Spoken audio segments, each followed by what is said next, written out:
The San Francisco Register used to be the leading newspaper of the Pacific Coast. Tsar Attack aperitifs are very touchy, and Geordi wants to play a game of chess with Data later. Hello, everybody, and welcome to The Seventh Rule with Sirach Lofton. Hello, hello. My name is Ryan T. Husk, and today we are doing a review of Star Trek The Next Generation Season 5, Episode 26. Story by Joe Menosky, teleplay by Joe Menosky and Michael Piller, rest in peace. And this was directed by Sirach's pal, Les Landau. This was June 13th, 1992. Where were you? I was enjoying summer vacation, that's for damn sure. How you doing today, Sirach? Doing great. We're pretty on schedule, because Yeah. Yesterday was June 13th. Yeah. Crazy I love it when it kind of lines up, it's kind of fun. Yeah, we're lining up in our own time zero. So everybody, please make sure you like this video, subscribe to the channel, hit the bell icon for notifications. If you're listening in, give us a 5-star rating and a nice review. We'd really appreciate that. And join us on Patreon. Be a supporter, be a pal. Patreon.com/the7th-rule. Once again, that's patreon.com/the7th-rule. We'd be really excited if you did. All right, Sirach, this is your first time ever seeing this episode. Did you have any idea that this was a two-parter when you first watched it? Because I don't think it says part one. That gave it away. It did say part one when I. Oh, it did. Okay. On Paramount Plus, yeah. Thanks for the spoiler. I know, because I don't think it originally was on IMDb. It just says Time Zero, and then the next one is Time Zero Part 2. I'm like, that's sneaky. Yeah. No, I had an idea that it was a two-parter, but it's also season finale episode, so we've ended on Best of Both Worlds, part 1 and 2. We've had some series finales where there's a continuation story, so not that out of character for them. Yeah, that's pretty much seems to be the MO now. The season finale is a two-parter, and that's what they do from here on out. Now, I'll be honest. Back in the day when I watched this, I was like, man, this episode sucks. I am not interested. I am not watching a sci-fi show when I'm a kid to see Mark Twain times. I'm not watching. I'm watching a sci-fi show for aliens and lasers and diplomacy and interesting theories and Geordi doing technobabble. I'm not watching this show to see the 1800s. Yeah. And that's how I remember it. I remember it being like, I remember when people mention Time Arrow, I roll my eyes. I go like, oh God, that one. And people love it. People love it. But that's how I felt about it back in the day. Maybe it's a little different today, but this was your first time seeing it. What'd you think? Well, I'm not also the biggest fan of the period pieces, but in this particular case, I did like the fact that it started with the mystery. We opened with a discovery on Earth, looked like somewhere near the Starfleet Academy, because that's the shot that they cut to. So you're thinking, oh, okay, alien presence on Earth. It's funny because I thought of the Dominion when changelings had infiltrated Earth. Totally, especially because there's Starfleet Academy right there. Yeah. Yeah. So that was like my first thought. Was like, oh, wait a minute, is this like a changeling? Homefront, I think was the name of the episode of Deep Space Nine. Homefront of Paradise Lost. Yeah. Yeah, I was like, is this one of those scenarios where it's Next Generation's version of Homefront or Paradise Lost, where there's people living amongst them that have infiltrated the community essentially. But it wasn't that. It was more like a time detective, story where they open with the end. They open with the end of the story essentially, right? Data's head True. being discovered. And so I like when they give you the answer, and then you have to find out what the question is. You know, Like uh, Rosebud. so it's Rosebud. yeah, it's a mystery. And I'm up for a good mystery that has science fiction elements, and this definitely does have the science fiction and the mystery. Yeah, and it also continues on the legacy of Guinan being like, I know something. Trust me on this, Picard. What do you know, damn it? Well, let's just say, no, let's not just say, just tell me. Like, like the best part was when she's like hinting, she's like, well, there's kind of something, whatever. And then Picard's like, Guinan, if you have something to say, Yeah, say it by all means, So she, yeah, it definitely, you could tell that these are seasoned TNG writers. It's not just people that kind of popped on because they know how Guinan acts. She gets a little coy. She kind of doesn't want to give you the answer. She wants you to figure out the answer, even if the answer can't be told. Like in this case, she's just kind of like, all I know is you need to be there. Figure the rest out for yourself. So yeah. that's really cool how they keep her consistent like that. Yeah, that was also another pleasant surprise for me. You never know when Guinan's going to pop up in an episode because she's kind of irregular as far as her Right. appearances in these episodes. It's not like, oh, every other episode or every third episode. It's really random when you see Guinan. So it's a treat because she's, you know, such a tremendous actor, and she's able to, you know, drop in on the set while she's probably doing 1,000 other things in her life, and this is probably kind of an aside to her career. Mm-hmm. So when she comes in to bless us with a performance, it's because she's taking time out of her other things to stop and do some Star Trek for us. So I thought it was great to see her. I thought she was great in her performance. When she really digs into a performance and her delivery of lines, it's so natural. She's very expressive on the face. Her eyes Mm-hmm. really tell the story. She's very coy. She plays the coy, like, I know more than I'm telling you, uh, very well. So yeah, I thought she was a big addition to this story being well told and a good watch. Yeah, and you know what? I actually thought, and also she looked really good. She looked really pretty, and maybe she's pretty in every episode. For a second, I remember thinking, I was like, wow, maybe it's just because the outdoor lighting, this and that. And I was like, wait, no, this is got to be a set. Maybe I just need to be better.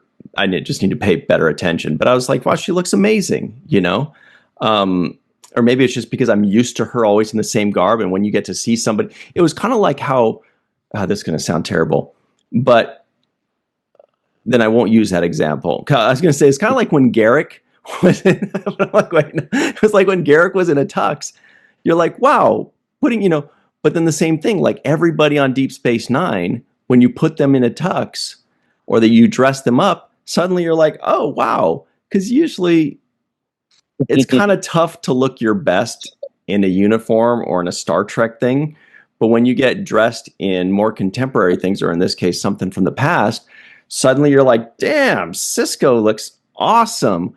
Or, Right. wow, Odo, Bashir, they all look great. Nana, right? And I kind of hit me, look, even kind of Data with this crazy tie. But anyway, so I was just like, wow, I'm glad that they gave people an opportunity to get dressed up and look super sharp because it totally worked. It kind of takes you out of the normal humdrum. So then I started kind of thinking, okay, maybe I'm okay with these 1800s. If they can, because I'm sure they probably loved it. Let me ask you this. When the set of Deep Space Nine, the cast, when you guys were able to dress in something new and really look sharp rather than, these uniforms that you may or may not have liked, was there a little bit of a buzz about it? Were people excited about it? Or even like baseball uniforms? Yeah. Yeah. I mean, yeah, it's it's a standard thing, where people feel a certain type of way when they get a chance to dress differently. I think that you have also people that do like casual Fridays, and you have people that are excited to be dressed up for casual Friday. So they're like, oh, okay. And it's that one day of the week where you're not all stiff in a suit and you're not, in your normal stuff. So it is part of seeing our characters in a different light. It is fun to play dress up. Playing Star Trek is dress up in one way, but playing dress up in a different way. Yeah. So yeah, I mean, I think people enjoy it. I think it allows them to expand and play with their character a little bit more when they're in some other piece. I felt like a little bit of level of looseness to the way that Guinan was portrayed, for example, in this period. So the Guinan that we see in the 1800s, I think just because of the wardrobe and the outfits, it seemed like she was more active and less reserved. It was like more like, especially when she was playing along with Data when he came in and said, "Yeah, I know you.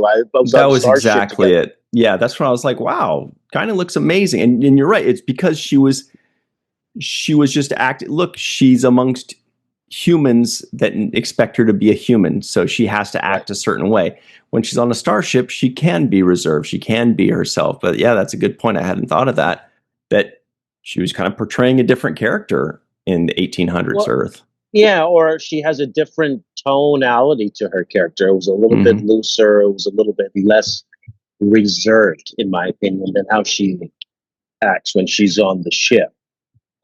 She seems more measured. And there was a little bit of that measured approach when she, was talking to the Mark Twain, Mr. Clemens guy, and kind of refuting his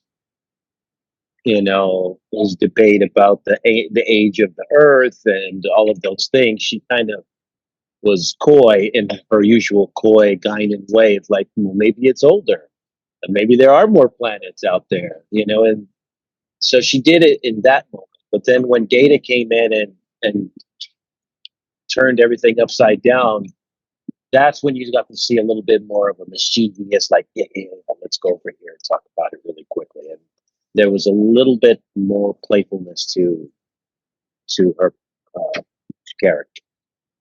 Yeah, and I do remember switching gears a bit. I remember the Frenchman joke. I remember. I was going to ask you about that because obviously I thought about you. I was like, is he offended by the Frenchman joke? Nah, I feel like I'm like most people in that we like it when we get razzed. It's like when you, for example, there's Russell Peters. I don't know if you've heard of the Russell Peters. He's like a really funny Indian stand-up comedian. And all he does is destroys every race on the planet, right? And it gets to the point where you're like, do me next. Do French people or do Indian, like do Taiwanese people. Come on, get us, Yeah. And then you find yourself going, that is so us. So it's kind of like that where I like the shout outs. I like it when people make fun of French people on a TV show or a stand-up comedian because it's just kind of fun to, you get it. Like, so yeah. I liked it. I like the Frenchman joke, especially because it is kind of harmless fun. What are they saying? They're not saying, oh, these guys surrender way too much. And I'd be like, all right, easy. That's enough. But, that's too close to a nerve. But in this case, it's cool. It's fun. Yeah, it's a funny joke, especially when you pair it together with the period, and it's like nobody knows what a Frenchman really is, essentially, right? They're like, I don't know, he looks like he's French. Okay, is that how they dress? Do they walk around with spandex suits on? So all right, he's got us pegged there a little bit, yeah. So yeah, I mean, these are stereotypes and they're tropes. I think it was funny and well played. I also thought of you when I heard 49ers. Can you help a 49er out? And I was like, gosh, this episode's full of Ryan's favorite things. I know. Why am I hating on this episode so bad? They're talking about French people, 49ers. They're in San Francisco. That's all good stuff, man. Yeah, I was waiting for a black licorice shot out for the Wait till full the next trifecta. episode. Somebody's better pull it out. That'd be great. There was licorice back in the 1800s, right? There's got to be. Yeah. Oh yeah, they had it. But yeah, it was a good start to the episode. I really enjoyed, for example, in the open when Data is doing the whole description of what he's seeing. He's disappeared now into the ether, and we just hear his voice, and we get really nice shots of the captain listening, of other people listening, to Data as he's describing what he's seeing. And I was really locked in on that description. I was like, what the hell is he seeing? These 3 to 4 meter. What did he say? Yeah. They're 2 to 3 meters in height, silver, gray in color. No eyes or ears are noticeable. He was going through a real description. Although I did notice some eyes pretty easily, Data. You're slipping, bro. Just saying Yeah, I that. did that. Yeah, maybe something was obstructing his view. Then he said a single orifice where the forehead would be. So he was really giving a good description. Uh, and then they mentioned Orphidian, and we talked about an Orphidian before? Or is that No, I think that might just be like an actual word for a snake or something. I'll look that up. But okay? like, yeah, that was the thing. Was I actually, to your point, I found that to be gripping. Like it's kind of like for horror movies or thrillers, they're like, what you don't see is scarier than what you do see. And so Data describing this, like if we just saw these big lumbering guy, blah, blah, blah, with this thing, we'd be like, oh, that's cool. But to hear Data describing it, we're like, oh, that's kind of scary. Like, and we're all tense, and it's showing and it's not showing what he's seeing right away. It's showing Riker and Troi, and they're like, tweaking out. Worf was probably like reaching for his phaser. He's like, I'll shoot the air where they used to be.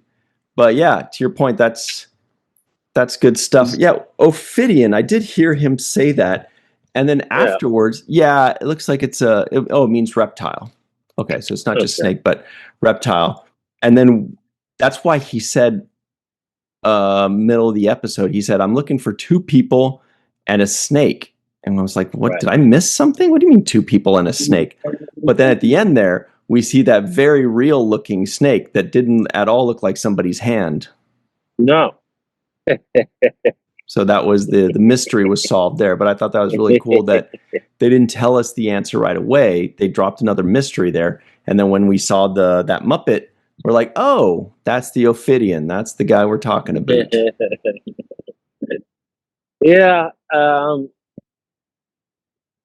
Like I said, it started out really great with the mystery. I enjoyed that, that opening scene. I like Data kind of giving us a description, and then boom, he's lost, and now the mystery begins. And of course, it's like a snake eating its tail. We know the end of the story, right?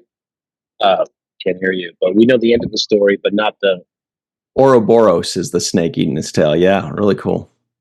Yeah, so it's like, oh, we know where it's going to go, and we've now launched into it. I thought it was a nice line that Captain Picard talked about in that scene he had with Data when Data basically tells him, you can't cheat fate. Essentially saying nothing that you do can, alter the outcome that we already know. So not going on the mission, whatever you decide, it's still going to end. We know how it's going to end 500 years later. So I thought, hey, that's a pretty good, analogy, whether you can cheat fate or not. I thought that's just interesting enough, because when people think, oh, well, if you know that you're going to, get hit by an airplane or die in an airplane crash, then you say, well, I'm not going to fly any airplanes, right? And then I should avoid that fate. Except that you don't know how that, fate is going to play itself out. Right. It's really weird because it feels like you should be able to, like what you're saying. You just say, okay, well, I won't go on an airplane. For how long? Forever. Then how are you going to die in an airplane? I don't know, but it seems like that's just kind of what things they tend to work out. And to that, that's why when Riker goes, Data, or he's like, Geordi, Troi, Worf, every single person in the world except Data, come with me. And Data's like, Commander. And then Picard kind of like is lying. He's like, oh, we need you on the ship for you need to study analysis or say push buttons. It is like, all right, bro. And then afterwards, when he's talking in person, and what did he put? He says it is customary for the second officer to be a part of these away missions. Like, you do know that. And he says, yes. And then he says, then this must be because you're worried I'm going to get killed or whatever. And he says, there is no rational justification for this. And Picard's like, then I'll be irrational. Like, it's so funny how they're all so sad about Data, and Data doesn't care. He's like, what are you doing? Like, I got to go. Yeah. And it's funny because, he's the one that they thought had immortality, right? Or essentially would outlive everybody as long as they can keep his processor functional. But, everybody else was more concerned with his mortality than he was, which was interesting in itself. And I did like that discussion that he had with Data when it comes to the duties of the second officer, and I'm supposed to be on this away team. And it seemed like they contradict themselves as far as what I know to be the Star Trek historical record when they said that captains don't go on away missions. I think that was a topic of discussion later. Absolutely. Totally. Yep. And I'm like, wait a minute. I remember Kirk going on.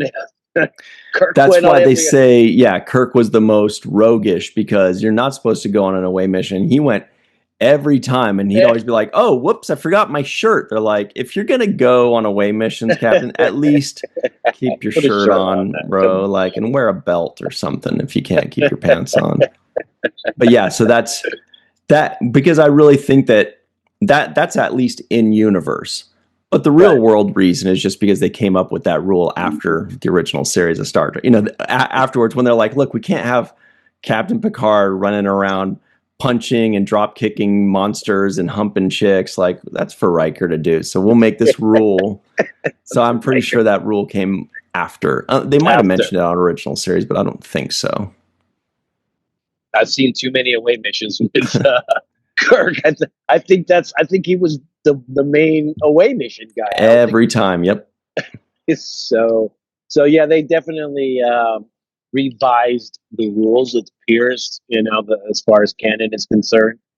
But I was okay with it. It definitely served the purpose of the story, especially in the moment where Guinan is basically saying, "You have to go," and I can't explain why. Well, she did explain. She said, "Otherwise, we would have never met," and so that was her way of explaining, telling him the biggest clue that she could tell. It's like, everything will change if you don't do it. So I thought that was interesting as well.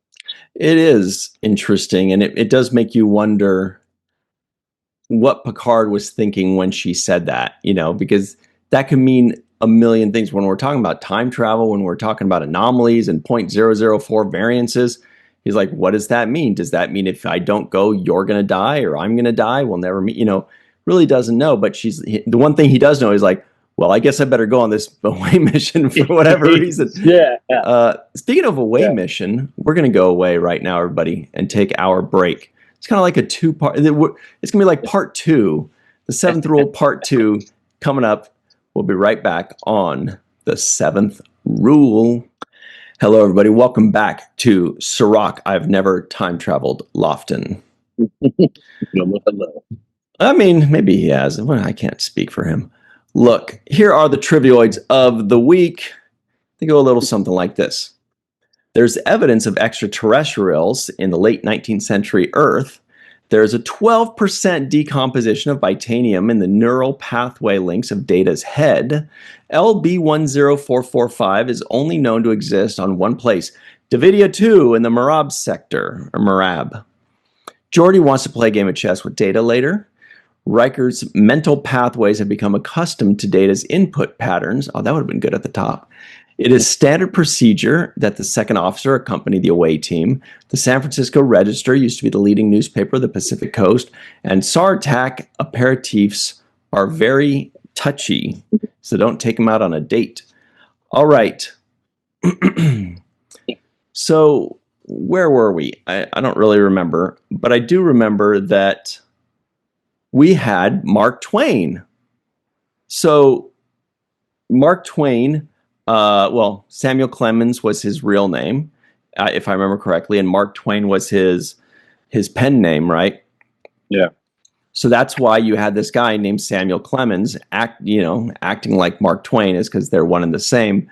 And it was really interesting to see him talking with Guinan. And I thought the actor did a really good job, and the writers did a really good job, especially of capturing fun, clever vernacular and fashions of speech. Like when he said, what was it that there was he said, "I'll continue my character assassination unimpeded." I don't know why that's funny, but to me, I'm like, nobody talks like that nowadays. I'm like, I'm going to continue talking shit is what they would say, but it's good stuff. Really liked it. Yeah, I liked it. And he mentioned the one line I liked is when he said something about eavesdropping. It's not polite for it to eavesdrop, but it's already done. Something like that. Nonetheless, the deed is done. Yep. Yes. And so, they really did.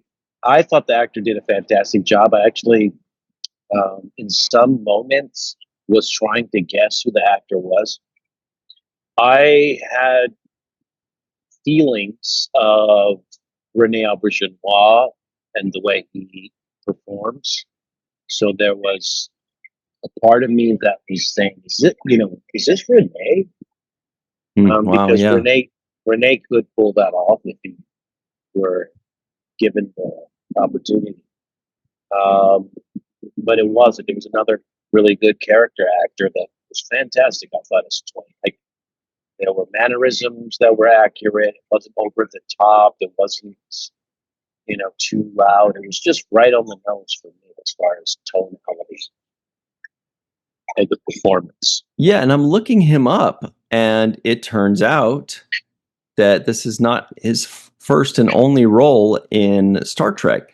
He was a character named Radu in the first season episode When the Bow Breaks of Next Generation.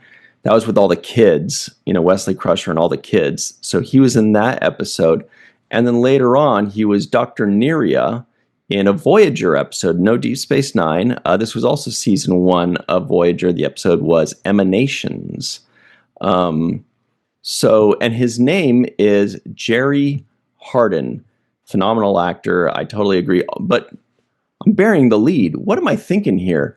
Sirach, did you recognize another? Oh yeah, actor? I did see a Deep Space Nine actor that was fantastic. It's like Mr. Mark Alimo. Yes, in the house. Every time he opens his mouth and says his first line, you immediately go, "Is that Mark Alimo? What's he doing dressed like that?" Like, that's the weirdest he's ever. Like, he usually plays some kind of villain, whether it's an Antikin or a different Cardassian or Dukat. This time he was just some poker hustler, in a frilly suit. Very good at it, actually, and I wanted to see more. I wish we could have seen some of the actual poker game and some of the gamesmanship between Data and Mark Alimo. I was like, this is it. This is my moment. I get to see right. Mark go off on Data, and we'll see Brent Spiner versus Mark Alimo in this kind of chess of poker, essentially, this gamesmanship, and he would have been perfect for it. I love the character that he had. It had the bravado. It had the he had the flair. I loved his outfit. I thought it was definitely what would they say, debonair. Yeah. It was just a nice look for him. So yeah, I was pleasantly surprised to see Mark. Yeah, you are so right about that. Like, I hadn't even thought of that, but at first I just thought, like, how can you have Mark Alimo just having 2 or 3 lines? Well, that's such a tease.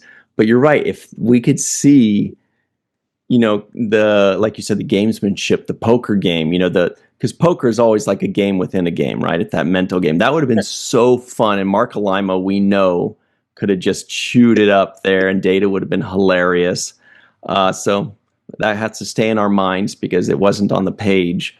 But I will say this, and it's funny because usually when I watch these episodes, there's always 1 or 2 points when I think of Sirach Loft, and when I go, oh, Sirach's loving this, or oh, this is definitely a Sirach episode, or oh man, this episode is losing Sirach at the 17-minute mark already, But in this case, this was the first time where I was like, I think Sirach's thinking of me right now. When they mentioned the Frenchman, and then when they mentioned the 49ers, I was like, okay, now he's thinking like, damn, this is Ryan's favorite episode.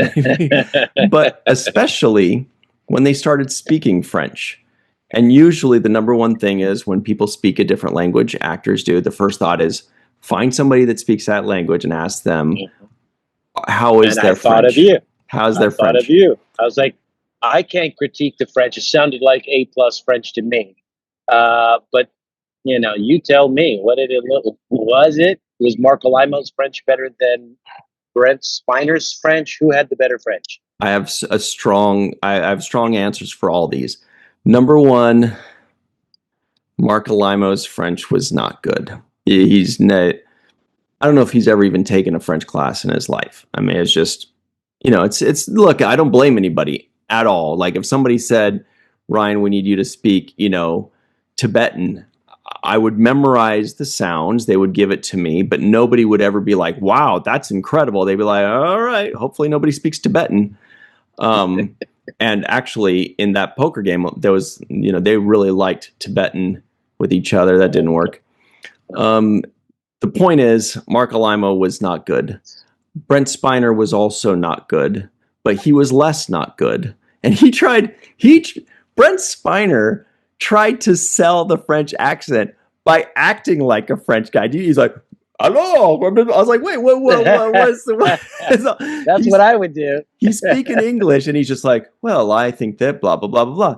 He speaks French and he went into a full-on French like impression and character. He's like, hello. I'm like, hey, no need for that. Don't hide. We just speak regular, bro. We don't do the extra stuff. But it's just funny that like that's what he thought would sell it.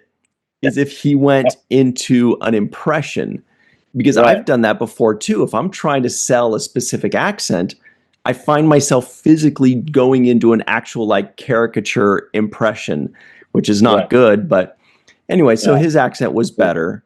And I feel like he's taken a couple French classes in the past because it was okay, but neither would be mistaken for a French speaker.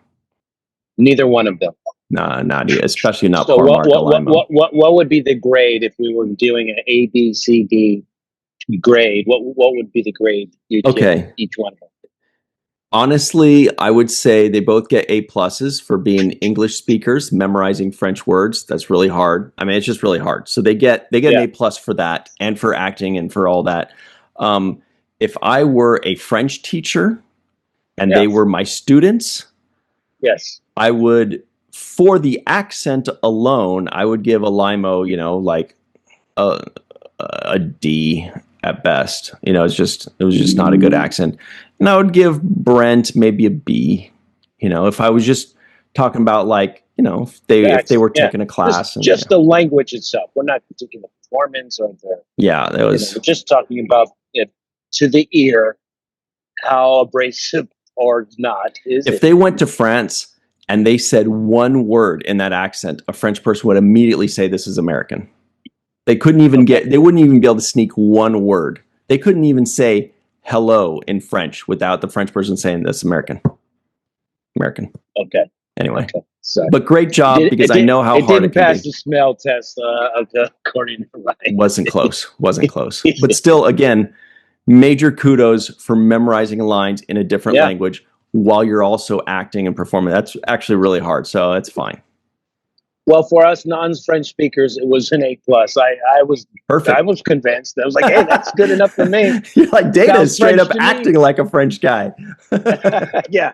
I was like, I'll buy some wine and cheese off of this guy. He sounds legit. Um, but yeah, no, I was sold on it. I did like the moment, and it's funny because Mark Alimo's, even though it's just this big of a moment, he stands out very much in whenever he's on screen. It's just like, Very I don't know memorable. what it is. He takes advantage of an opportunity. They say there's no small parts, in acting.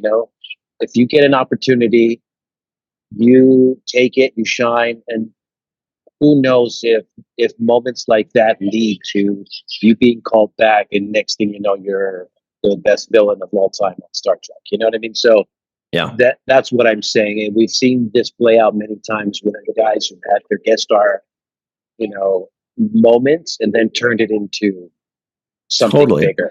And the fact that they kept bringing Mark Alimo back, this is like his fifth role already, or fourth or fifth role already on Next Generation, which means they really loved his performance. Like, they didn't hire a French guy. They're like, we just need to find a good actor and who can be passable, and we'll figure out the rest. And he was a good actor. He owned that scene with just a couple lines, which was incredible. He played Frederick Lahoucq, right? And of course, he does get the caveat of, he said he was from New Orleans. So his accent can be anything he wants it to be. It doesn't have to sound like a French accent. So that's a big caveat there. No worries. He's from New Orleans. Whatever. We're fine. But I loved it. And as soon as you hear his voice, it's funny because if you gave him the opportunity, that wardrobe and that whole character, and he can really dig deep into it, there were elements of it that reminded me of Leonardo DiCaprio's performance in Django Unchained. There was something there that I felt was similar to how DiCaprio carried that character in that movie. That same arrogance, that same kind of, elite kind of perspective. And so I think that if he really went into it and we got to see him flush out this character, he could really make the most of it. That's why I really felt like they missed out on just at least showing us a cool 1 minute, 2 minute scene of them playing cards and Data reading the hands and, outsmarting them because he's a computer, obviously. But, and to see Mark Alimo's maybe suspicious, or his frustration at losing, one of the two, it would have been totally good to see. Or even like a revisit in a second scene later. But this is one of those cases where we're thinking that predominantly because of the actor that was cast in the role. When they wrote it on the page, it was probably just this small role. If they knew they were going to cast Mark Alimo, they probably would have beefed it up. And so this is one of those things where he's just like, hey, there are no small roles, only small actors. And he's the kind of actor that's going to make writers and producers and fans wish the role was bigger for him. So that's big time.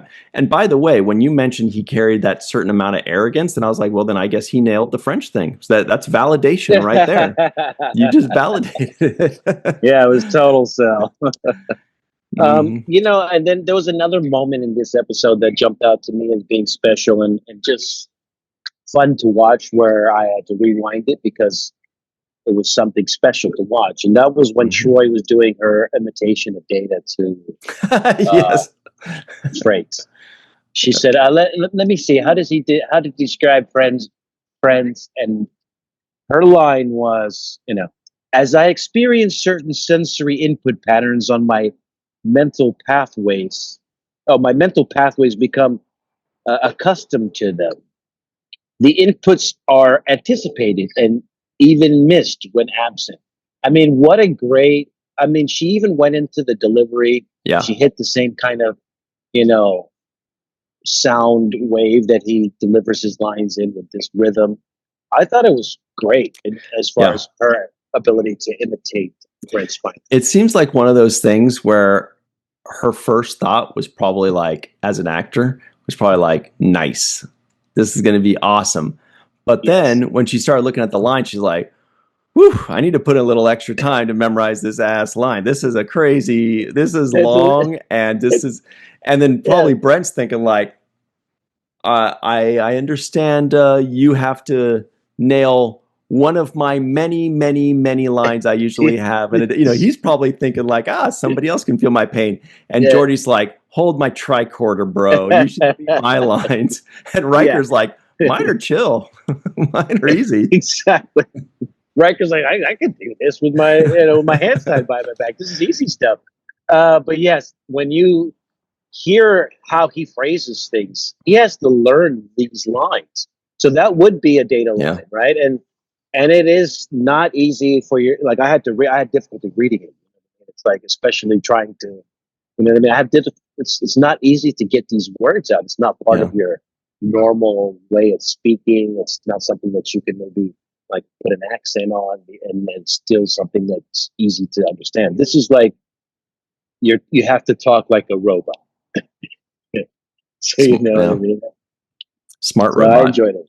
The smart robot. So I really liked that observation. And it also tells me how well the crew knows each other. It's like they all really know each other well. And at this point, we're 5 seasons in. We're the last episode of the season. You know, everybody knows each other. They can imitate each other. They have this high level of concern for each other. You know, you see how everybody's kind of really sad for Data and treating him differently. That was another moment I liked when they were in the turbo lift, and Data says, "I'm noticing that everybody's acting different." And then he goes, kind of like you guys just did. Yeah. And then Riker's like, "No."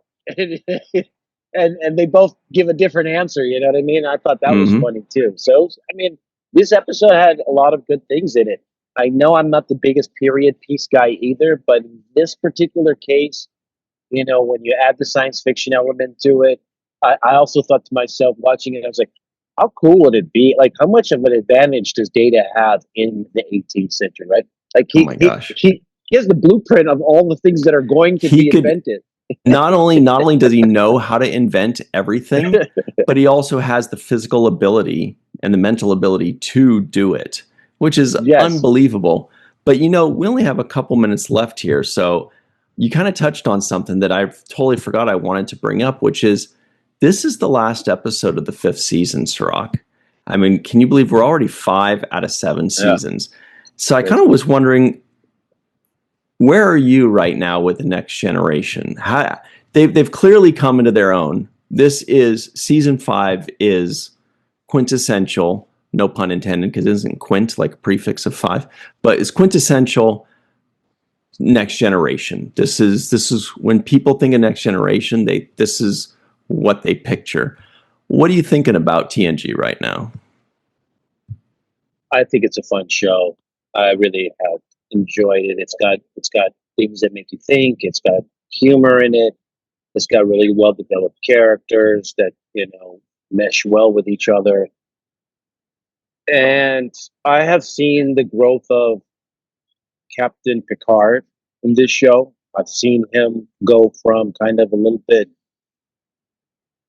irritating and short tempered and a little bit abrasive, to being more thoughtful, to being more calculated, to having empathy to a higher degree.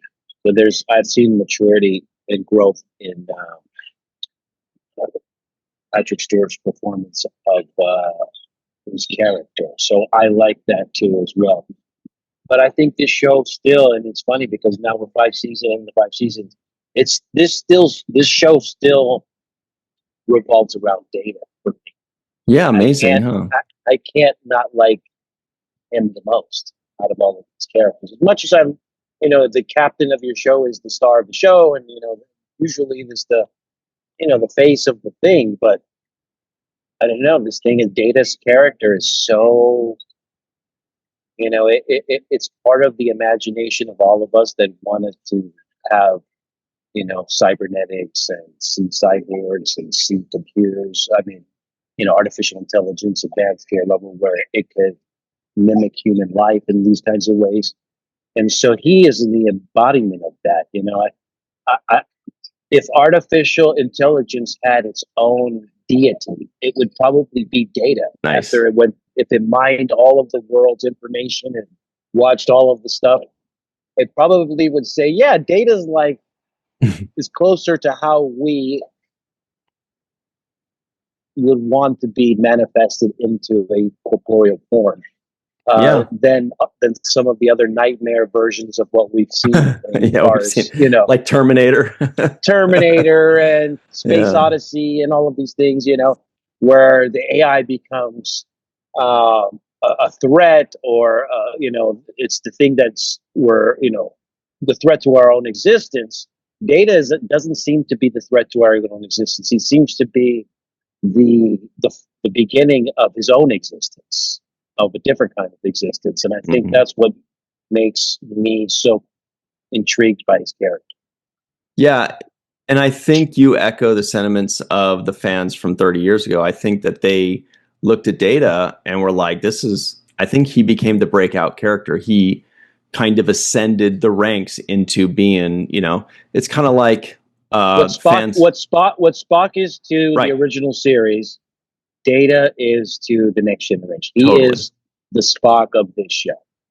And You speaking of which, it's time for the home run of today's episode. Who is it, Sirach Lofton?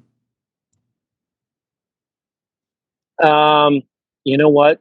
As much as I want to give it to Brent Spiner, who's just like, he's just amazing, and he does it so effortlessly that it's like you can always give him the home run almost, you know. But in this particular case, I believe that Whoopi Goldberg deserves the home run.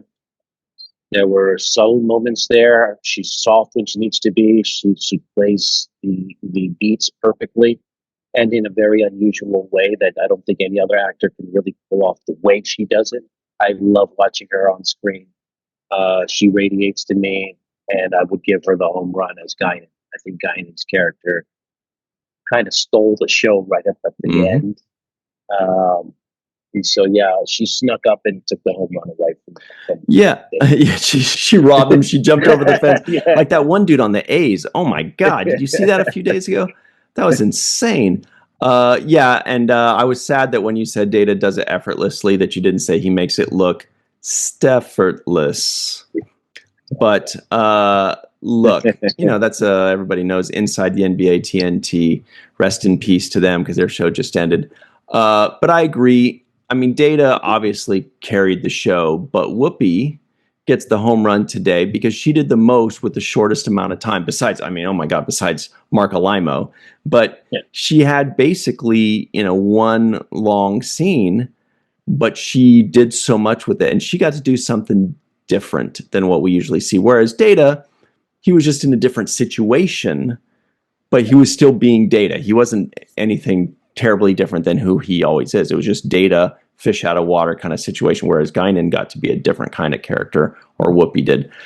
Speaking of different kinds of characters, all of these are different kinds of characters, and we love them all except for one. Guess which one?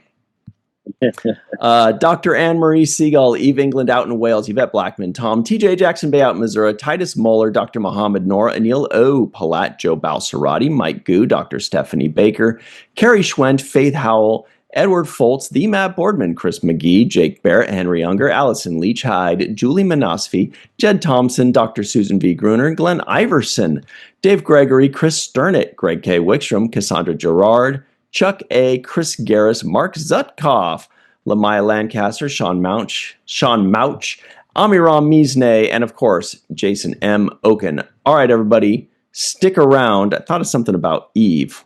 I'll say it on the other side. We'll be right back on The Seventh Rule. Hey, everybody, welcome back to The Seventh Rule with Sirach. Don't call me a bad driver, Lofton. All right. This is the free-for-all, of course, with Melissa F. Longo. Yeah. And Jason M. Oken, of course. Hi, everybody. Allison Leach Hyde is showing off her amazing wardrobe of earrings that she always has. It's amazing. Steve Case is a.k.a. Joe Bugbuster. Good to have him for sure. TJ Jackson Bay is on the bridge of the Enterprise D, as is Faith Howell.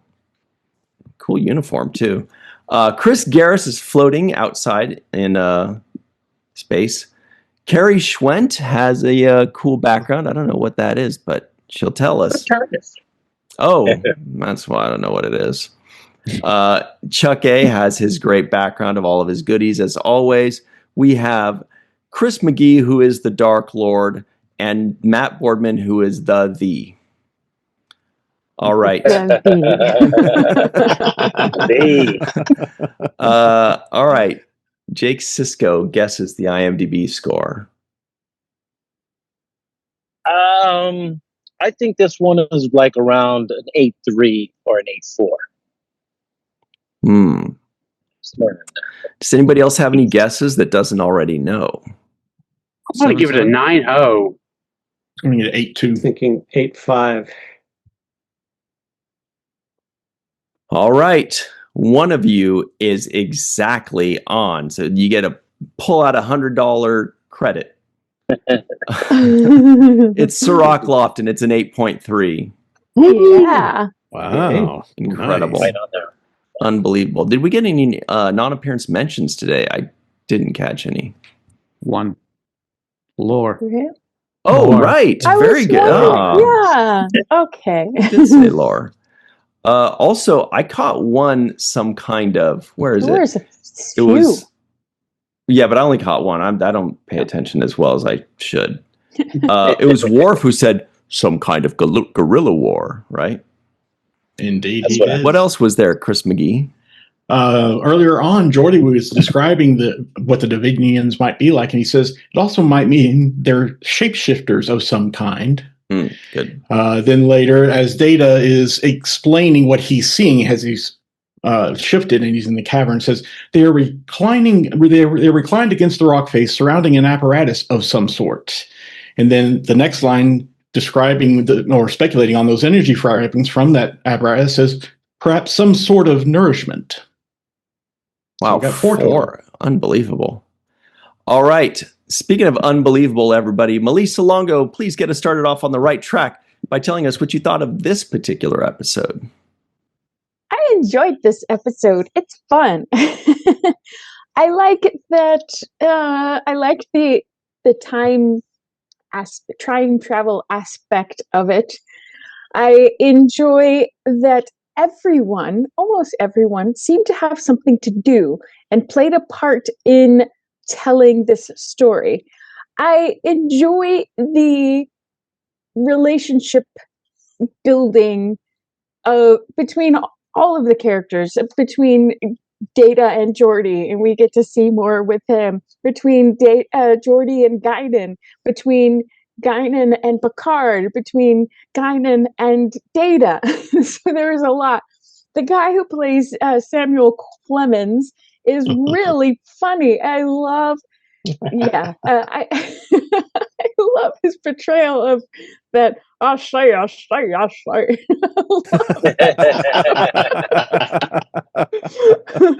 It's so good. But I also like that there's an actual mystery going on, and everyone seems to be part of the solution, finding out what this solution is. I did watch the second part because I Melissa. What? So I'm excited to watch it again, but I'm excited to visit the second part because I think this first part really sets up the second part very well. Oh, and the relationship between Troi and Riker was really solid in this too, especially when she's copying Data and the way she makes Riker smile when he's angry, and that's great. And then he does it. He makes her smile when he tells Data how fond he is of him. And yeah, so I loved that scene in the turbo lift and right before. Oh, that's a good shot. Data's looking over at him. Yeah. Thank you very much, Melissa Longo. Jason M. Oken, what's up? What'd you think of this one? Well, I haven't seen it in a while, and to be honest, I was a little apprehensive going back and looking at it. It's certainly a fun episode. One thing that I'm always kind of cautious about is when sort of Star Trek crosses into the real world and you see an actual historical figure coming up. that is perhaps, to me, I mean, it's certainly fun, and Jerry Hardin does a wonderful job as Samuel Clemens, and I think he sort of steals the show a little bit in his scenes, and I think he's used quite well, and certainly in part one. But again, it's a fun episode that has a lot of sort of interesting moments to it, and I think what stood out to me the most this time around was how it was directed. I think it was a beautifully directed episode. There were a lot of, so even even take the cavern shots. The old cave set was shot in a way that was kind of new and fresh, and didn't betray itself as much as some of the other ones.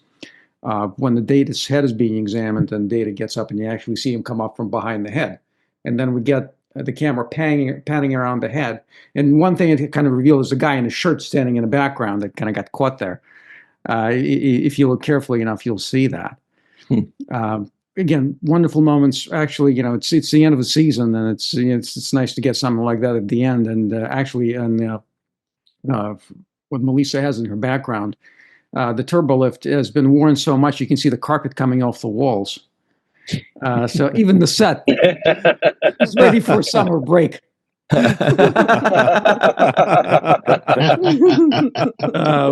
it's certainly a wonderful hour. It looks great, and I think to me the highlight really is the way the episode looks.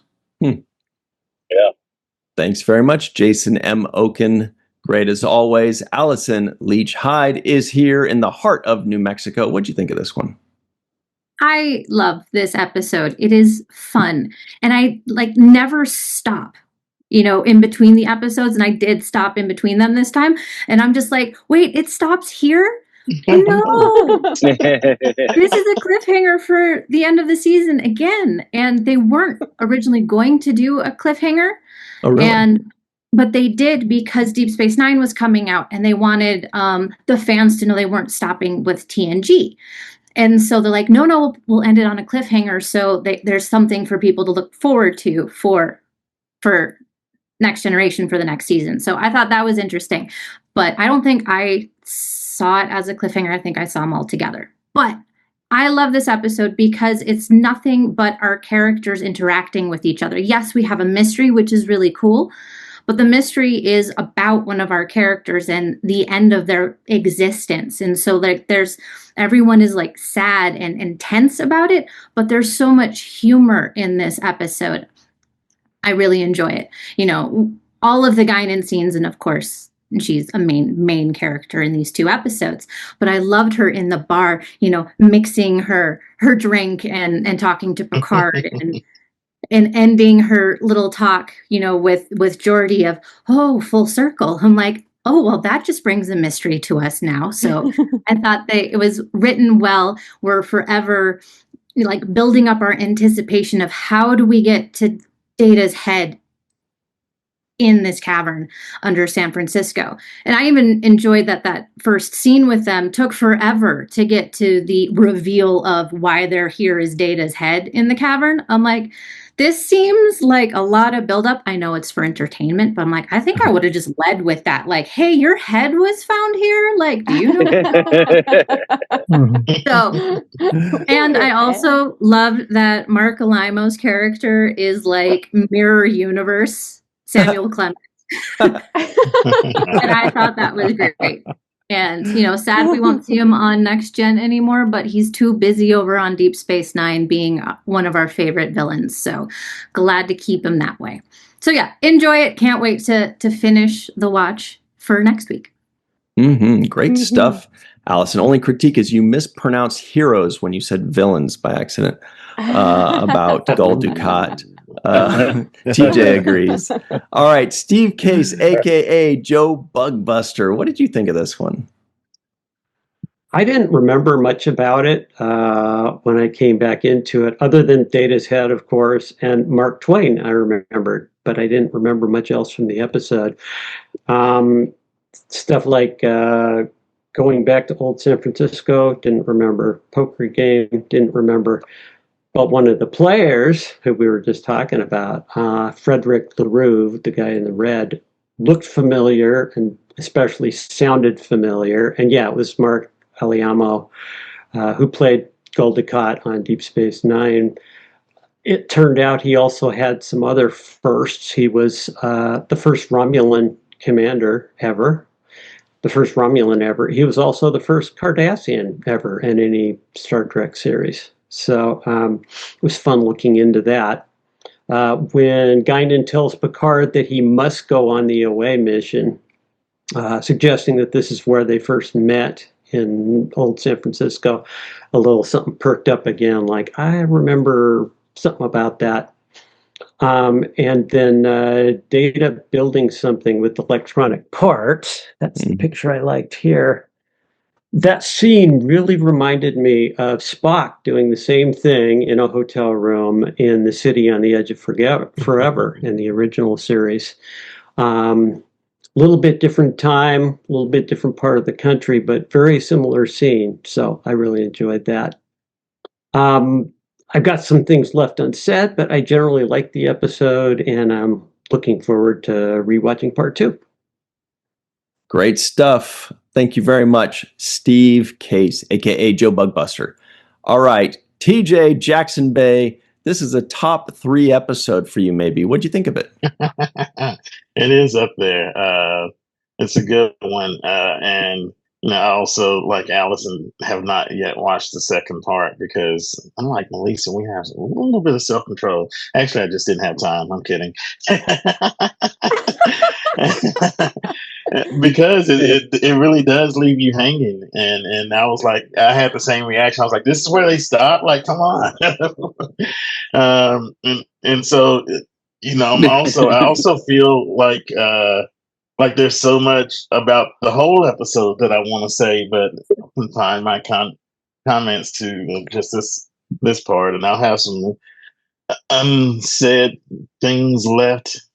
Also, I know I said that backwards. Okay, Yoda. Yeah, it's fun because it's taking us on a journey that we don't often get to go on. The time travel is always kind of fun, but this one I think is even exceptional in that category. As they go back to, what was the 1800s, I believe it was. And we get to see, this next generation crew, do stuff in a time period that's historical for us. I appreciated really one of my favorite scenes was the debate between Guinan and Mark Twain. I thought that was interesting, debating whether or not, the Earth is the center of the universe, which some people seem to kind of think it still is. Maybe not in those terms, but that's a story for another day.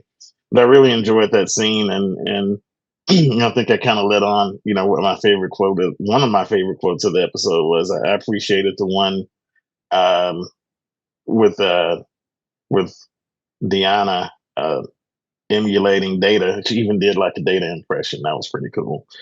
But my favorite quote was, eavesdropping is by no means a proper activity for a gentleman. Nonetheless, the deed is done. That's just hilarious. And I do love that part of this episode carries on and to lower decks with all the Mark Twain and even to the convention scenes with people, twining on site. Yeah. Also, one of the best cosplays I've ever seen is Sailor March and her husband dressed as the Davidians.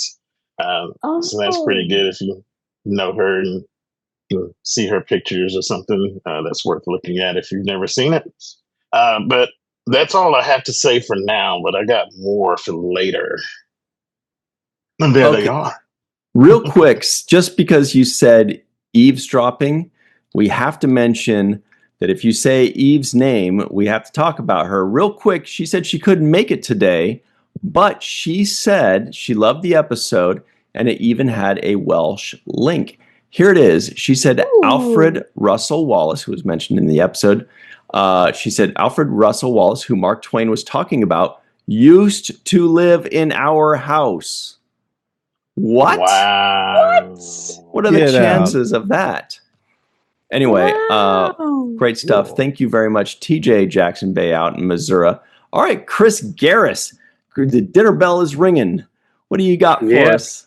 What do you think of this one? This is one of my favorite episodes. I will watch it no matter what. And recently, another channel I was watching, they were like had this on their Wheel of Shame, and I was like, shame on you for putting it on your Wheel of Shame. But no, I've always liked this episode. I love now how, because I love the Guinan and Picard. Like when she calls him down there, and he's looking at the drink, she's like, "You have to go on this mission, or we do not." And she finds it, or we do not meet. And I just like that. And then I love the fact that we go back in time and we get to meet Mark Twain, who is a little bit of a pain in the butt. And like you said, he's eavesdropping and forces his way in. But then he actually helps out in the end. Oh wait! Oh, shoot! That's the next episode. Uh-oh. I'm running them together. Anyway, strike that. He does not do anything. But it's just, I just like the episode, when then, Data is so nonchalant, and it drives them all up the wall. How nonchalant he is about, it's my head. He's like, again, he has no emotions, but like he says also, it actually, the crew is all, they're just upset about it. And it actually gives him some, solace, because he realized I actually do have an ending in my time. I'm not going to live forever. And so, and of course I like how when Jordy was maybe talking about it, and he's like, and he tells Jordy, I'll just make new friends. And then when they pass away, I'll make even more new friends. I was like, damn. Which kind of reminded me of that movie, was it Bicentennial Man with Robin Williams? And because he was an android. But yeah, no, this I don't even think I have any things left unsaid to say negatively about this episode. You don't always have to be negative. Well, even positive some days. But anyway, but yeah, anyway, like I said, it's a great episode. I'm looking forward to. I really wanted to make this one because then we can talk. I'm looking forward to the next one. And then that thing that I said can actually happen. It's a time travel episode, apparently, just like this one. Spilled beans on your shirt there, Chris. Yeah, I know, I did. Oh, we'll have a good one.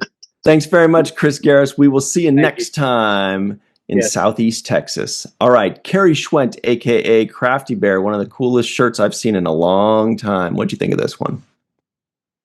Ouch. Love this one. I love a good time travel story, as I had to have the TARDIS behind me because we love a good wibbly wobbly timey-wimey tale, and this is all kinds of wibbly wobbly.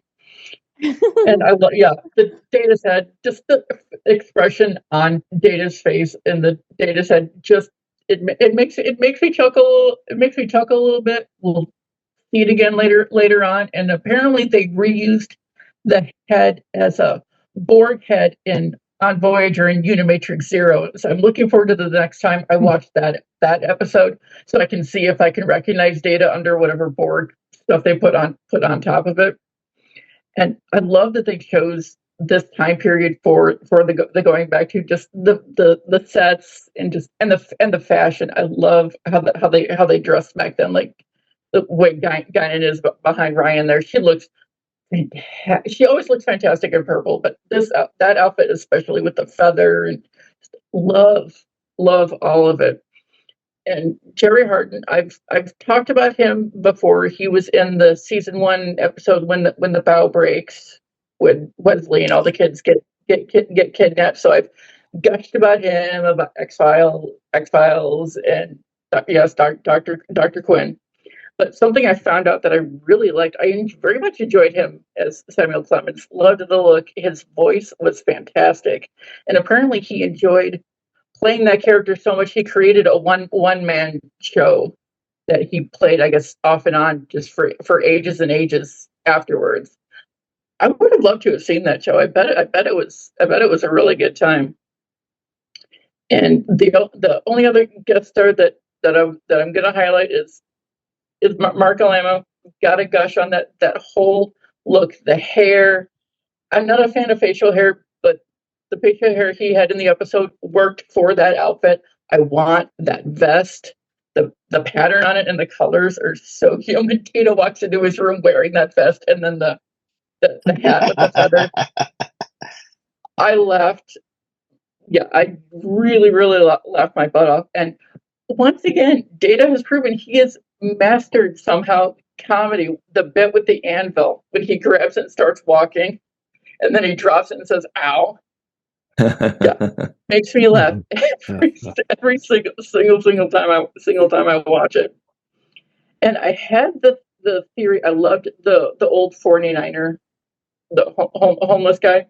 He was adorable. I loved his voice.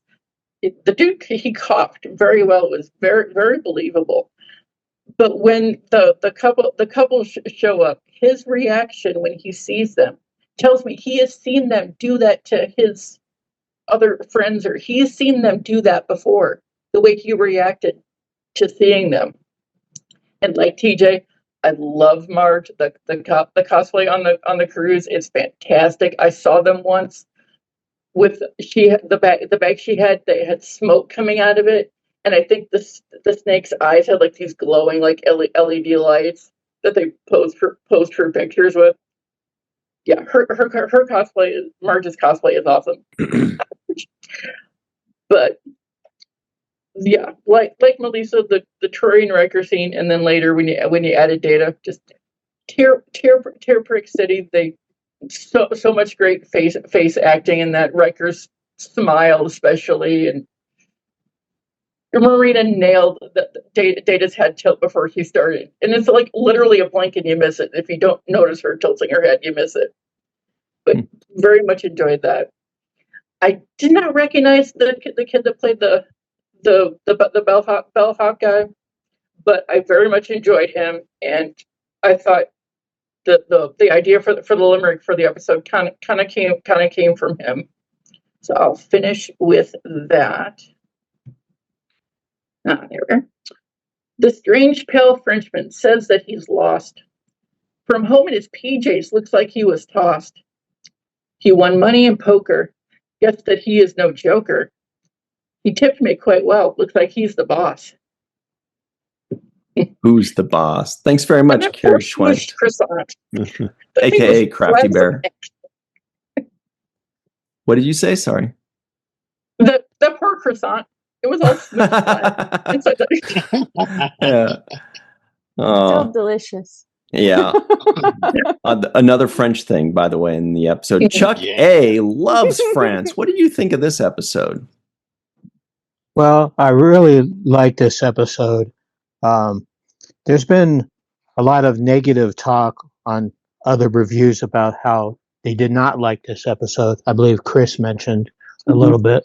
The episode is really wonderful. As everyone's mentioned, Mark Alimo was so good in that poker scene. But there was another TNG actor in that poker scene, Ken Thorley.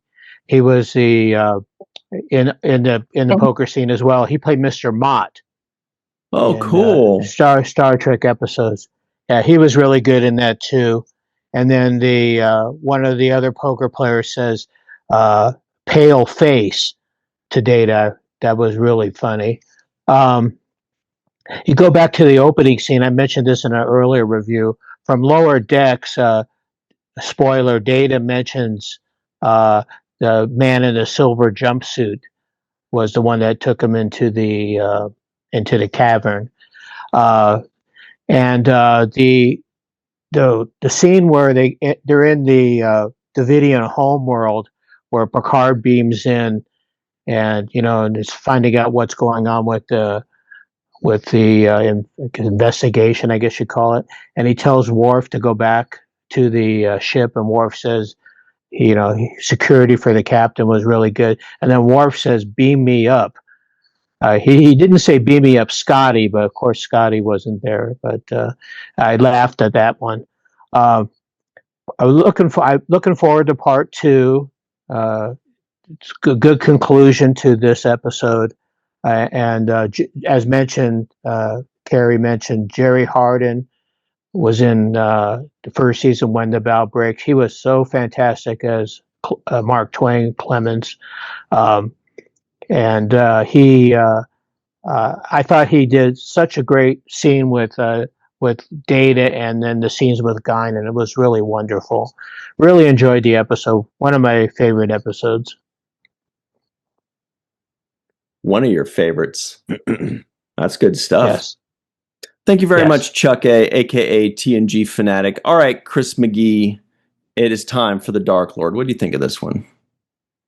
Well, ever since the Best of Both Worlds, we can't have a season finale without a cliffhanger episode.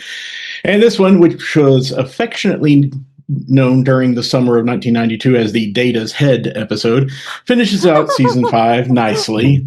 It's also the episode where most of us learned a new synonym for snake, Ophidian. A few things that I noticed and appreciate in this episode. I appreciate the unique camera movement and angle to focus on Data at the science station through the underside of the horseshoe. I thought that was a nice little touch there. Mm-hmm. I love that Data's poker games on the Enterprise with his crewmates is finally paid off here, and up against Frederic Laroux. Apologies for the mispronunciation, but and I can't help but feel bad for that poor 49er. I thought Jack Murdoch did a great job of portraying someone who's suffering from a terminal illness with his shaking and cough and such. But what I find odd, as Carrie observed as well, is that he calls out no when the Davidians come to take his life force, as if he knew who they were and what they were about to do. I was confused by how he could have known, but I think Carrie's explanation works well for me.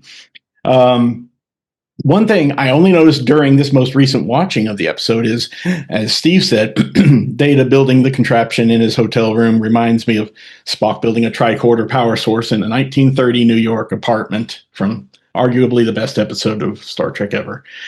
Now, I have several nitpicks that I'll be saving for things left unsaid, so feel free to become a patron and check that out. So going on to the memorable quote, there were quite a few lines that I remembered from this episode specifically. It's tough to pick one, but I got it, and that's Data speaking matter-of-factly, it has occurred. It will occur. Good stuff. Thank you very much, Chris McGee, a.k.a. the Dark Lord. All right, Matt Boardman, what'd you think of this one?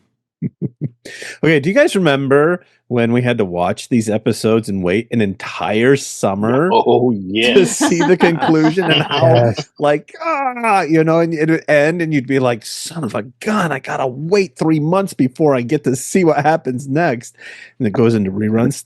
I'm so glad that we don't have to do that anymore. At least not in this case, right? This is a fun episode. I love it in the sense that it's like you get to see everybody doing really cool things. And it's like, again, we get that reminder that, I mean, we watched the show so much, right? And Data is just Data to us. But then we have an episode like this that reminds us that Data is that character that's not, he's meant to be that magnifying glass on the human race. Right. And to watch everybody else around him interact and be uncomfortable with the fact that they just freaking found Data's head sitting in the bottom of a cave. Right. And I love that moment between him and Geordi where Data's like, he's totally fine with this. And finally Data is like, do you need to talk about this? And Geordi's like, yes, like it's obviously bothering him. Right. I love that kind of stuff. I love the way that it was shot. I'm glad that Jason mentioned that because it was very well shot. The color looks great. And I know this is the remastered version of it, but I was like, oh my gosh, the way that the colors look, the lighting looks great. I always, whenever I watch, I think back to the first season when you can see the shadows of everybody from the lights behind the cameras being cast across the bridge, the 5 mile shadows, that I'm like, oh gosh, that I'm so glad that they finally nailed that lighting down. Some couple of interesting things. Doug Drexler was the one who did the Twain makeup. I don't know if you guys talked about that in the previous segment, so I apologize if you No, we did not. Good knowledge. Yeah, so Doug did the Twain makeup, and this was actually Doug's last episode in the makeup department on Star Trek. Because So of this between makeup? this Wow. Yeah, yeah. So between this season and the next season, he moved over to the art department. And so then when they came back for the next season, and they, you know, obviously Twain is going to be in the next season, Mike Westmore had to call up Okuda and say, "Hey, Mike, can we borrow Doug to help teach the new guy how to do the Twain makeup and everything?" So, I think that's fantastic. Doug was always very proud of that makeup, and actually, I think he did actually go to the show that Jerry did after these episodes, and got to chance. He and Dorothy actually got a chance to see that. So, but anyway, and one last thing, can we just? I mean, I know everybody's kind of talked about Mark a little bit, but can we just give Mark Alimo his flowers? Like, this dude, no matter what he does in you know, these roles that he shows up in Star Trek, dude never phones it in. Like, he's always just like top tier. You know, I'm just like, oh my gosh, like it just. Like, he's just got. I love the tenor of his voice. Like, it's just cool. And Ryan, maybe in things left unsaid, I was very curious as I was watching this time. I was like, I wonder if Ryan knew exactly what, like, if you could understand what he was saying, and if you felt like it was relatable to the episode. And I always kind of laugh at Data, the way that Data says it, because it was very much like, oh, you know, it was like he had a very like there's something about the way that Brent stood that always kind of, it makes me chuckle a little bit. But anyway, fantastic episode, great way to finish off a season and keep people wanting more. Wow, Chris McGee just put in the whole lines of the French stuff. This is great. He pasted from memory. Yeah. That's all of it. We'll talk about that and things left unsaid. Although Sirach's like, I'm tired. We did talk about it for a few minutes, and I went on I discussed it. Anyway, it is time for Jake's final take, everybody. Sirach, any final thoughts on this episode? Yeah, you know, I like Data's eye roll when they went turbo lift. He did like a little kind of like eye roll move when he was standing behind Troi. Yeah, that moment right there was amazing. So that was really funny. I thought Les Landau did a fantastic job in the directing. He had to go from, you know, being on the ship to being in the, giving us some of the dimensional. Sirach, we can't hear you too well now. We can barely hear you. Yeah, so Les Landau did a great job. Got it. And I like the way he gave us some different directed looks. You know, from the period timepiece to the interdimensional beings. I thought he did a great job in this. And then lastly, I liked the vanishing drink scene with Whoopi. I thought that little vanishing drink said everything that needed to be said in the moment. It kind of gave Picard a hint about things won't be the same. I thought that was a good little effect. So yeah, yeah, great stuff. Good point. And like the temperature being slightly off was just like the variance being slightly off and not being. I didn't even think of that. All right, everybody, that's it for us. Thank you to the Matt Boardman, Chris McGee, Chuck A, Carrie Schwent, Faith Howell, TJ Jackson, Bay out in Missouri, Steve Case, Allison Leach Hyde, Jason M. Oken, Melissa F. Longo for myself, Sirach Lofton, Melissa, Mr. Aaron Eisenberg. We thank you all very much for hanging out with us. We will see you next time. And until then, always remember, what are you doing the ears?